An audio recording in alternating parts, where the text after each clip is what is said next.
What is up, guys? So, just ran 20 miles. I'm tired. I'm not going to be moving anywhere for the next couple of hours. So, it's like, I know what I'm going to do. I'm going to make some videos. So, we're going to keep looking at the Industrial Revolution today. Now, we talked in our last class about what the Industrial Revolution is. It changes the way people make things, and we said that it was based around centralizing labor in one place, factories, using machines to mass produce goods. And the places that have industrialization first are going to be able to produce more resources, which means they're going to have more power. It's also going to change where things are made. We said in periods 1 and 2, where were most of the things in the world made? They were made in India. They were made in China. They were made in the Middle East. Well, now, not only is Europe going to be the place that has the most global reach, they're going to be the region that produces the most. And then some of these other states that become industrialized, like the United States. Why is the United States the most powerful country on earth economically today? Because we get in on industrialization early, and we had all the resources you needed to become an industrial.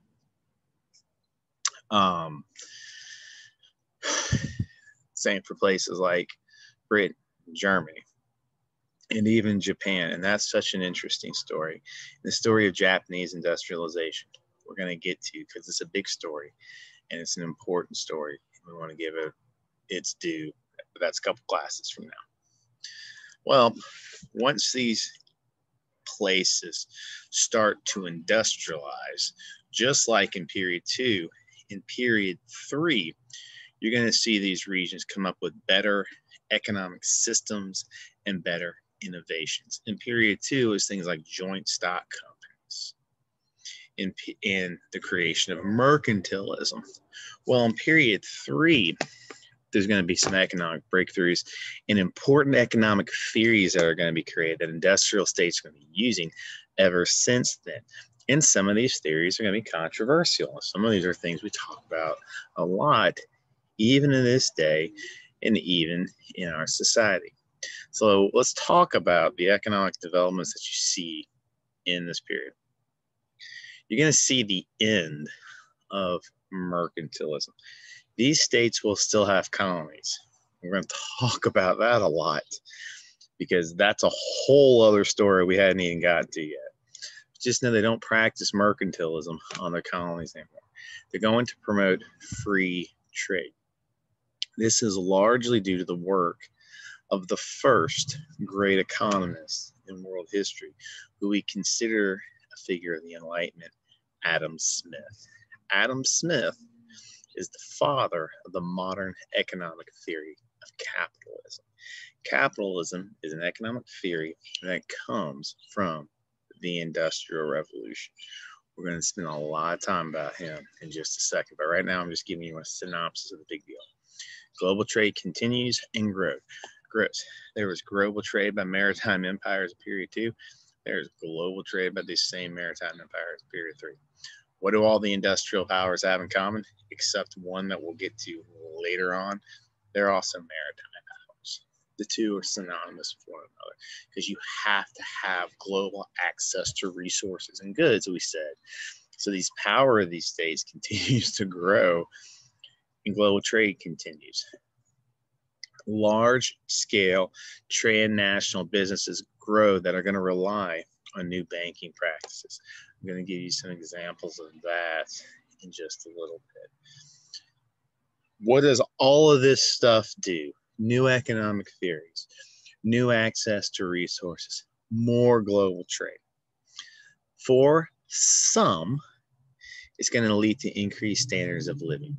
You're going to see the creation in industrialized states of a middle class, which is something we haven't seen much of in this class up to this point. It's going to lead to improved manufacturing. More things are going to be made more efficiently. What happens when you make more things more efficiently? There's more availability of those goods and more people can afford them. So one of the big outcomes of this is more people can afford to buy more things that are being produced for the first time. And you're going to see a culture of consumerism begin. So at least some people are going to benefit from this system.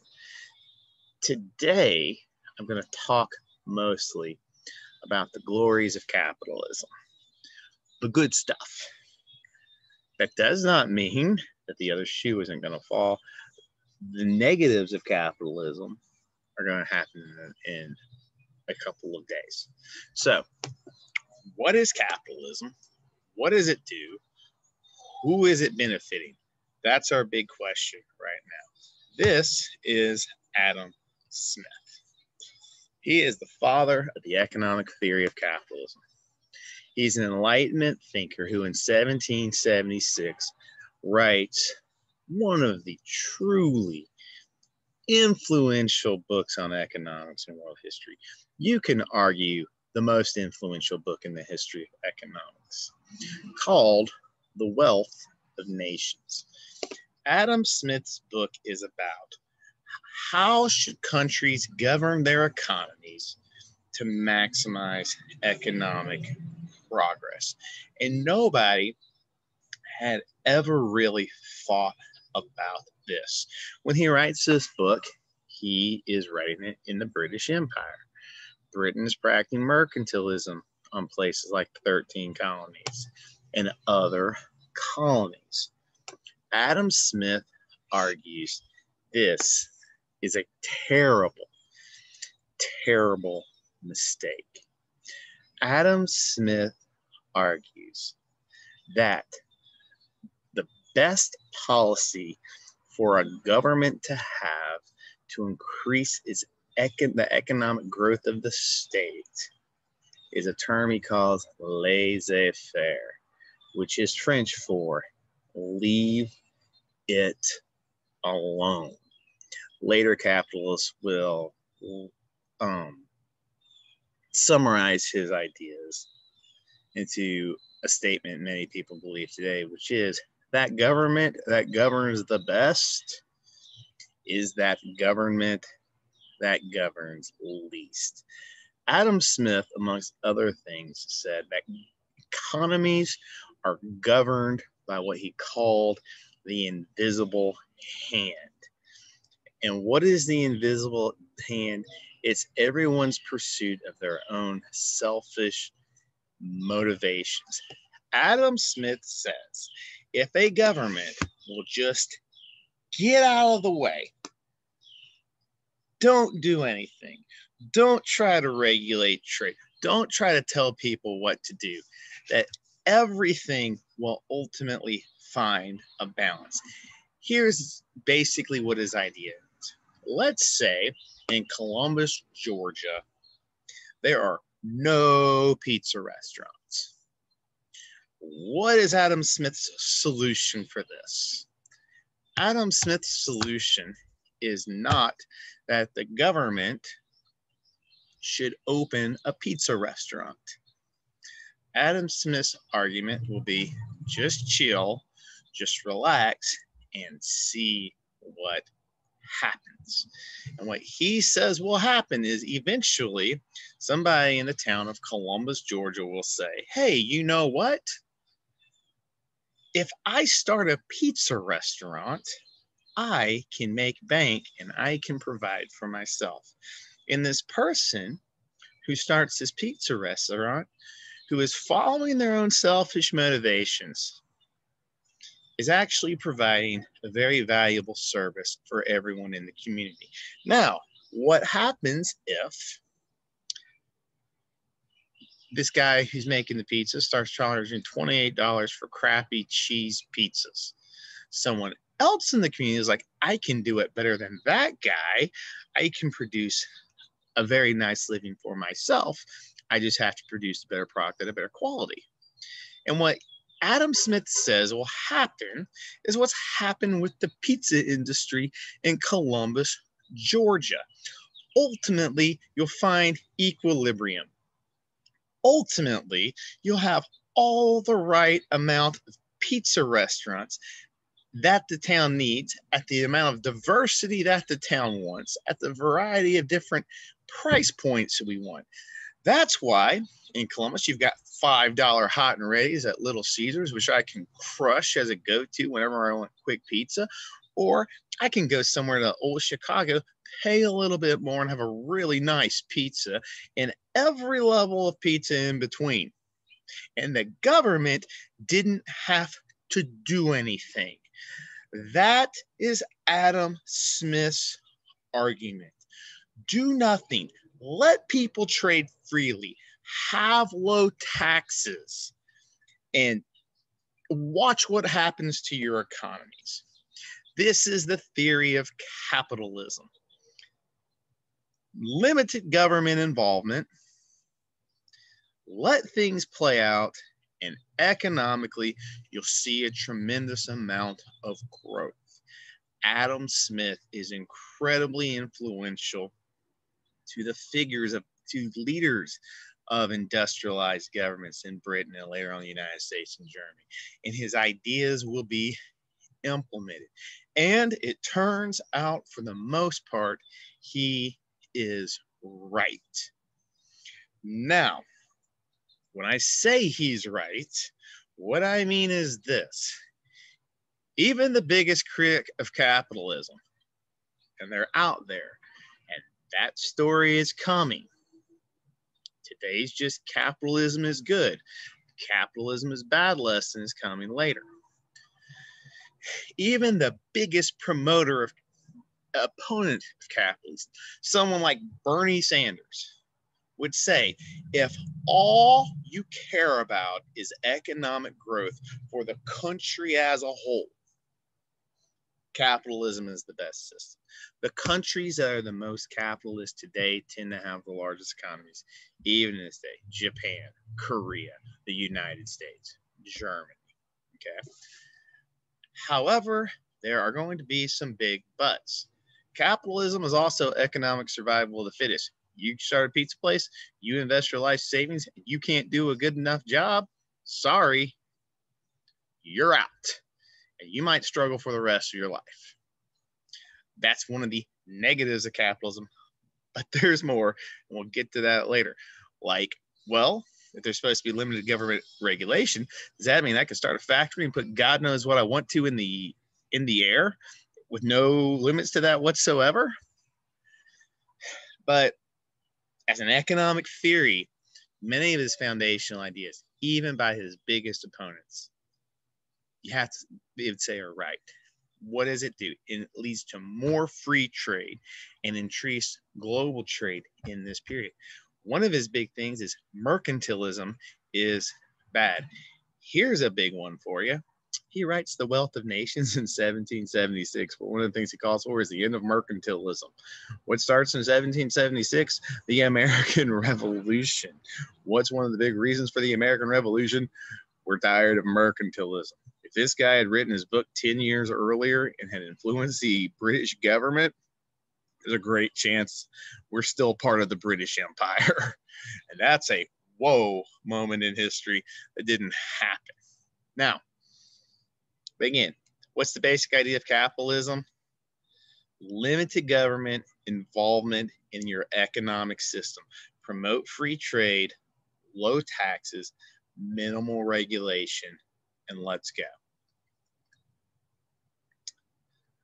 You're going to need to know that. That becomes big later on.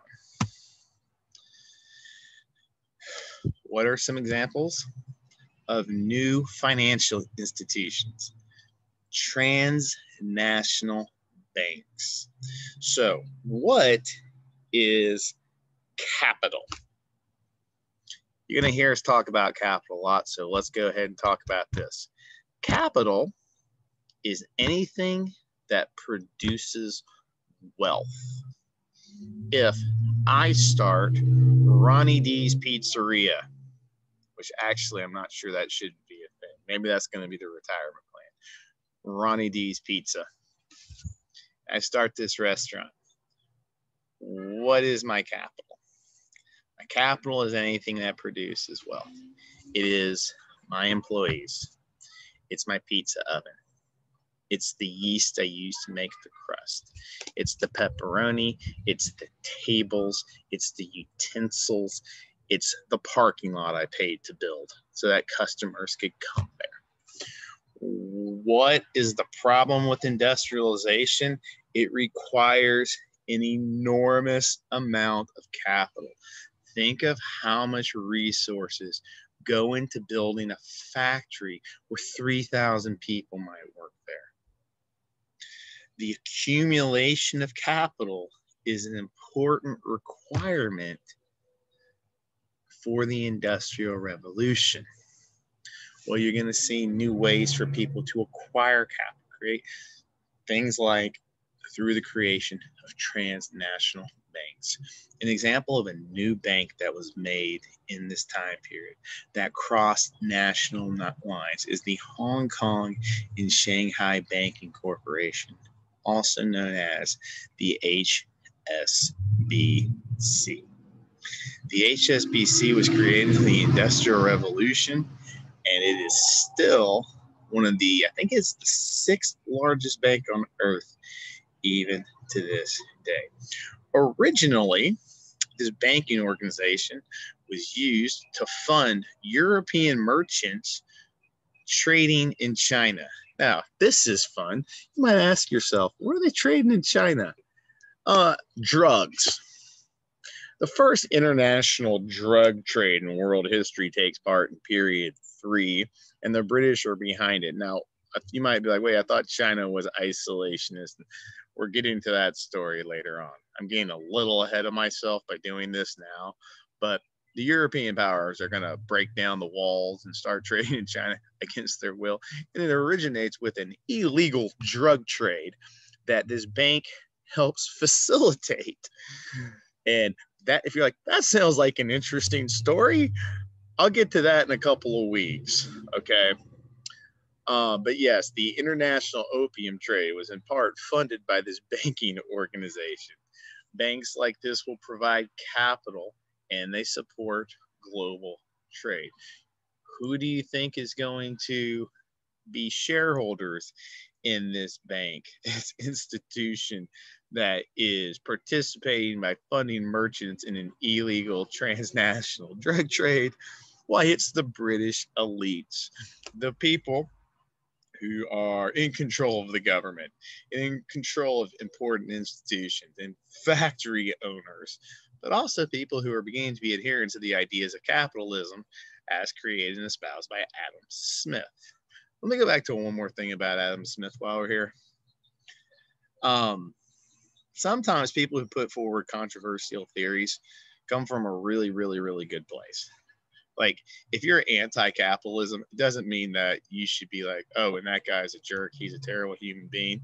It just means that you disagree with his theories. And guess what? That's fine. I don't know what is happening to my computer right now. Flip side of that is, if, there's going to be some figures later on like Karl Marx. I don't agree with the ideas of Marxist communism. It doesn't mean I think he's a bad dude. It's just that there are repercussions of his ideas that he didn't anticipate. Same thing for Adam Smith. But Adam Smith is a pivotal figure in world history. You're going to need to know him, okay? Going back to this. So the British elites are going to fund and be a part of this bank. Hey, I was right. It's the 6th largest bank in the world. It's still around today. Many powerful transnational companies that are still in the world today originated during period 3, such as Nintendo. If you've ever been a Mario Brothers player, Nintendo starts in period 3. Mitsubishi starts in period 3. Like, aren't those Japanese things? Yes, we'll get to that incredibly interesting story again in a few weeks. So the biggest takeaways from today: governments and entities are going to continue to evolve new ways to promote financial trade and promote financial success during the Industrial Revolution. One of the ways is through Adam Smith's theories of capitalism. Remember this idea that government, what's the best thing a government can do? Laissez-faire, leave it alone. The government which does best is that which does least. And then the creation of new transnational companies that are going to be around in period 3. Hope you guys are having a great day. I will see you guys. I'll give you guys the work for the day in just a second, and we will be done.